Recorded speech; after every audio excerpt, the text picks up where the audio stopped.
নবম শ্রেণীর বাংলা ব্যাকরণের এর আগের একটি পর্বে আমি তোমাদের কাছে প্রথম অধ্যায় ধ্বনি ও ধ্বনি পরিবর্তনের একদম প্রথমের অংশ ধ্বনি বর্ণ বা স্বরবর্ণের বিভাজন নানান দিক থেকে বা বিশেষ প্রয়োগ স্বরধ্বনির প্রয়োগ বা উচ্চারণ স্থান অনুযায়ী বিভাজন এবং উচ্চারণের বৈশিষ্ট্য অনুযায়ী বিভাজন এইভাবে আমরা একটু আলোচনা করেছিলাম।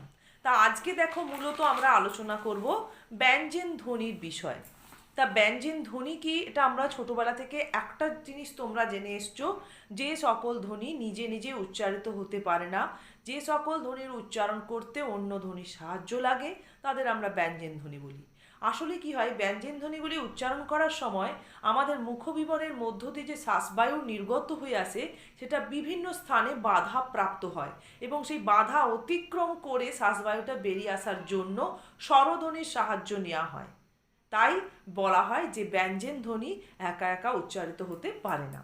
তাই ব্যঞ্জন ধ্বনির যে বিভাজন সেখানে আমরা দুটি দিক দিয়ে দেখতে পাবো। একটি হচ্ছে উচ্চারণের স্থান অনুযায়ী বিভাজন, আর একটি হচ্ছে উচ্চারণের বৈশিষ্ট্য অনুযায়ী বিভাজন। তাহলে উচ্চারণের স্থান অনুযায়ী বিভাজনে আমরা প্রথমে পাচ্ছি দেখো কণ্ঠ ব্যঞ্জন। তাহলে কণ্ঠ ব্যঞ্জনে আমরা কি বলবো না, জিহ্বা মূলের পিছন দিক স্ফীত হয়ে কোমল তালুর প্রান্ত তথা আলজিভের কাছাকাছি শ্বাসবায়ু নির্গমনে বাধা দেওয়ার কারণে যে ব্যঞ্জন ধ্বনি উচ্চারিত হয় সেগুলিকে কণ্ঠ ব্যঞ্জন বা জিহ্বামূলীয় ব্যঞ্জন বলে। এর উদাহরণ হচ্ছে ক, খ, গ, ঘ। তোমরা এই উদাহরণগুলি আগে একবার উচ্চারণ করো, তাহলেই বুঝতে পারবে যে স্থান থেকে শ্বাসবায়ুটা নির্গত হয়ে আসছে ওই স্থানটা হচ্ছে জিহ্বামূলের পেছন বা ওটাকে একদম কণ্ঠনালীর প্রান্ত বলা চলে।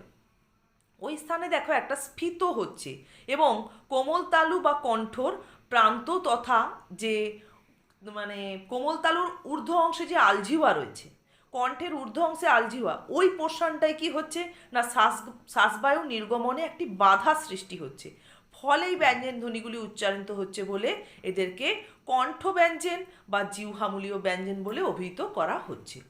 এরপরে দেখো তালব্য ব্যঞ্জন। তালব্য ব্যঞ্জনে কি হচ্ছে না, জিহ্বার অগ্রভাগ তালুর সম্মুখ ভাগে শ্বাসবায়ু নির্গমনে বাধা সৃষ্টি করায় তালব্য ব্যঞ্জন ধ্বনি উচ্চারিত হয়। উদাহরণগুলো দেখো, চ, ছ, বর্গের জ, ঝ, তালবস্য। তাহলে কি হচ্ছে, জিহ্বার অগ্রভাগটা তালুর সম্মুখ ভাগের কাছে উঠে যাচ্ছে, দিয়ে শ্বাসবায়ু নির্গমনে একটা বাধা সৃষ্টি করছে, তাই এই ব্যঞ্জন ধ্বনিগুলি উচ্চারিত হয় বলে এদের তালব্য ব্যঞ্জন বলে অভিহিত করা হচ্ছে। তারপরে দেখো মূর্ধন্য ব্যঞ্জন। এক্ষেত্রে কি হচ্ছে, উল্টানো জিহ্বাগ্র। তোমরা আগেই ট, ঠ উচ্চারণ করো, একবার চ, ছ উচ্চারণ করো। চ, ছর ক্ষেত্রে দেখো জিহ্বার সম্মুখভাগটা চ্যাপ্টা হয়ে গিয়ে তালুর সম্মুখভাগে স্পর্শ করতে যাচ্ছে, আর যখনই ট, ঠ উচ্চারণ করছো দেখো জিহ্বার অগ্রভাগটা একটু উল্টিয়ে গেছে, কাত হয়ে গেছে। তাহলে উল্টানো জিহ্বাগ্র এখানে কি হচ্ছে, মূর্ধাতে স্পর্শ করছে এবং শ্বাসবায়ু নির্গমনে একটি বাধা সৃষ্টি হচ্ছে, ফলে যে ব্যঞ্জন ধ্বনি উচ্চারিত হচ্ছে তাদেরকে আমরা মূর্ধন্য ব্যঞ্জন বলছি। যেমন ট, ঠ, ড, ঢ, ডয় শূন্য র, ঢয় শূন্য র। তারপরে দেখো দন্ত ব্যঞ্জন। জিহ্বাগ্র এক্ষেত্রে কিন্তু আর উল্টানো নয়, শুধুমাত্র জিহ্বাগ্র ওপরের দন্ত পুক্তিতে বাধা আঘাত করার ফলে কি হচ্ছে না, শ্বাসবায়ু নির্গমনে একটি বাধা সৃষ্টি হচ্ছে, বা জিহ্বাগ্র ওপরের দন্তভুক্তিতে শ্বাসবায়ু নির্গমনে বাধা দেওয়ায় দন্ত ব্যঞ্জন ধ্বনি উচ্চারিত হচ্ছে। তথা কি না, ত, থ, দ, ধ, ল, দন্তস্ব, এগুলোকে দন্ত ব্যঞ্জন বলে অভিহিত করা হচ্ছে। তারপরে আরেকটি রয়েছে দন্তমূলীয় ব্যঞ্জন, সেটা আমি একটু পরে দিয়েছি। এরপরে দেখো ওষ্ঠ ব্যঞ্জন।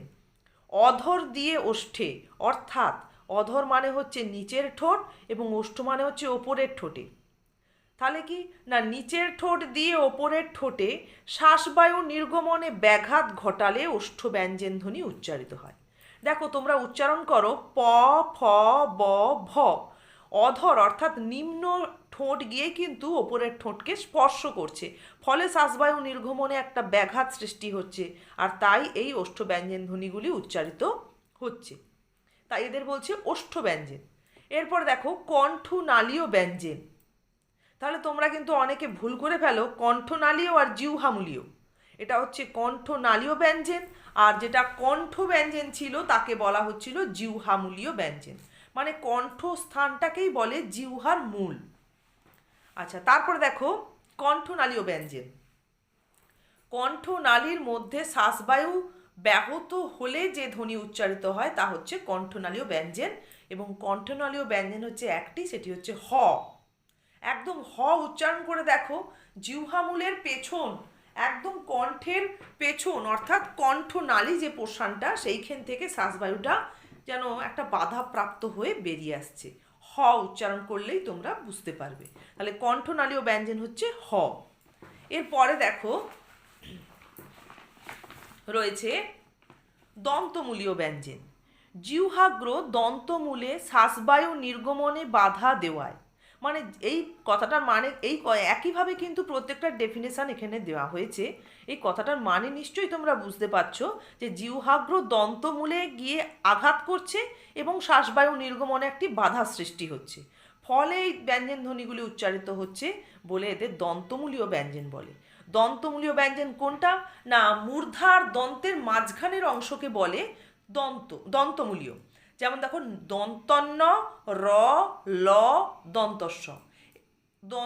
দন্তস্বটাকে আমরা এর আগে পেয়েছিলাম কিন্তু দন্ত ব্যঞ্জনেও, আবার দন্তমূলীয় ব্যঞ্জনের মধ্যেও কিন্তু একে রাখা হচ্ছে। তারপরে দেখো নাসিক্য বা অনুনাসিক ব্যঞ্জন। যে সকল ব্যঞ্জন ধ্বনি উচ্চারণের সময় নাসিকা দিয়ে শ্বাসবায়ু নির্গত হয় তাদের নাসিক্য বা অনুনাসিক ব্যঞ্জন বলছে।